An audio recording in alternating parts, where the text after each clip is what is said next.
اسلام کا ایک جرری دلیر ہے. اسلام کو ایک ایسا ثبوت اللہ نے عطا کیا ہے کہ یہودی کہتا ہے اگر 6 مہینے یہ شخصیت دنیا میں اور رہتی تو شاید دنیا میں کوئی کافر نہ بچتا. وہ ثبوت کون ہے؟ وہ حضرت عمر فاروق رضی اللہ تعالیٰ عنہ. میرے نبی پاک علیہ السلام نے فرمایا میرے بعد کوئی نبی ہوتے تو خطاب کے بیٹے عمر ہوتے. لو کان نبی بعد لکان عمر ابن خطاب. میرے بعد کوئی نبی ہوتے تو خطاب کے بیٹے عمر ہوتے. تاریخ کا حوالہ اٹھا رہا ہوں، ایک ورق الٹ رہا ہوں. اس عمر فاروق کو در رسول پر لانے والی، اس عمر کو اللہ کے گھر کی طرف رستہ دکھانے والی، اس فاروق اعظم کو دین کا سپاہی بنانے والی یہ کوئی اور نہیں ہے، یہ عمر فاروق کی ہمشیرہ ہے. یہ جناب عمر کی بہن ہے. بہن نے بھائی کی کایا ہی پلٹ ڈالی. بہن نے ذمہ داری کا احساس کیا. بہن نے ذمہ داری کا احساس کیا تو اس رنگ میں قرآن پڑھا کہ فاروق اعظم فرماتے ہیں میرے دل سے کفر دور کر کے مجھے رسول اللہ کا غلام بنا دیا ہے. بہن اگر ذمہ داری کا احساس کرے، بہن اگر ذمہ داری کا احساس کرے. حضرت عمر فرماتے ہیں، حضرت عمر کہتے ہیں میری ایک نوکرانی نے کنیزہ نے کلمہ پڑھا، میں اسے دروں سے مارا کرتا تھا. میں تلوار لے کے گھر سے نکلا حضور کو شہید کرنے تو مجھے کسی صحابی نے کہہ دیا تو حضور کو شہید کرنے جا رہا ہے، گھر کی تو خیر منا، تیری بہن اور بہنوئی بھی کلمہ پڑھ گئے. کہتے میں گیا، باہر دروازے پہ تھا تو میری ہمشیرہ اندر قرآن پاک کی تلاوت کر رہی تھی.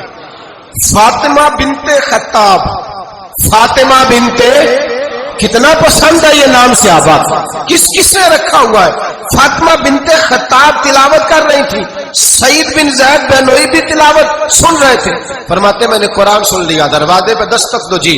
بہن نے دروازہ کھولا، قرآن پاک کے صفحے چھپا دیے. کیا کر رہے تھے تم لوگ؟ بہن خاموش ہو گئی. میں نے کہا بولتے کیوں نہیں؟ مجھے کسی نے بتلایا ہے تم نے کلمہ پڑھا ہے.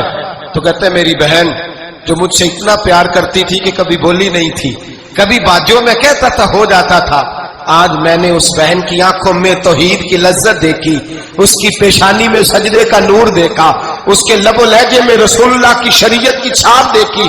تو میری بہن کہنے لگی عمر تم نے جو سنا ہے سچ سنا ہے. اب میں اور میرا خامد مصطفیٰ کے نوکر ہیں، اب ہم دین کے پیروکار ہیں. کہتے زور سے تماچا مارا، میں گر گئی. میرے خامد کو مارا پیٹا، کبھی جھگڑا نہیں ہوا تھا، آج پہلے دن عمر نے مارا. میری پیشانی سے خون نکلا، اٹھ کے کھڑی ہوئی. میں نے کہا تو مجھے جان سے پیارا بھائی ہے، زندگی بھر تیرے سامنے کبھی میں نے کلام نہیں کیا، لیکن عمر یہ توحید کی بات ہے، یہ رسول اللہ کی بات ہے. اگر تو خطاب کا بیٹا ہے تو میں بھی خطاب کی بیٹی ہوں. جس ماں کی چھاتیوں سے تو دودھ پی کے جرری ہوا ہے میں نے بھی اسی ماں کا دودھ پیا ہے. جتنی طاقت ہے تو لڑا لے، جتنی ہمت ہے تو مار لے، لیکن اب میں رسول اللہ کا دامن نہیں چھوڑوں گی. حضرت عمر کہتے ہیں بہن کی قوت ایمانی نے، بہن کی قوت ارادی نے، بہن کے توکل اور یقین نے مجھے مجبور کیا. میں نے کہا میری بہن کے دل میں اگر کوئی بات آئی ہے تو اس میں سچ ضرور ہوگا، اور اگر بہن بھائی کو اس دلیری کے ساتھ درس دے رہی ہے تو اس کے اندر کوئی نکھار ہے. میں نے کہا لا ذرا تو کیا پڑھ رہی تھی؟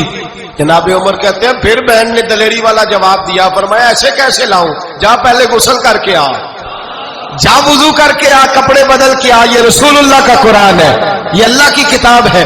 بے وضو بے غسل نہیں پڑھی جا سکتی. فرماتے میں غسل کر کے کپڑے بدل کے جو بیٹھا، بہن نے قرآن پڑھا، بہن نے قرآن پڑھا. اللہ کرے بہنیں بھائیوں کو قرآن سکھانے لگے، اللہ کرے بہنیں بھائیوں کو حدیث سکھانے لگے، اللہ کرے بہنیں اپنے بھائیوں کو رسول اللہ کے در پر جھکانے لگے، اللہ کرے بہن کہنے لگے آ جا مل کر کے دونوں دین کی. بہن نے قرآن پڑھا. فاروق اعظم رو رو کے نڈال ہو گئے. حضرت عمر کہتے ہیں بہن کی زبان سے چند آیتیں سنی تو میں نے کہا مجھے باندھ لو، ہاتھ باندھ لو. میں حضور کو قتل کرنے کے ارادے سے آیا تھا نا، اب مجھے باندھ لو. کرو آیا سا مار مقامنے نو، ہن مینو مار دے لے چلو. متے عمر دی عمر برباد ہوئے جتھے عمر سوار دے لے چلو. اب مجھے لے جاؤ در رسالت ماپ. ایک بہن نے ذمہ داری کا احساس کیا تو حضرت عمر جیسا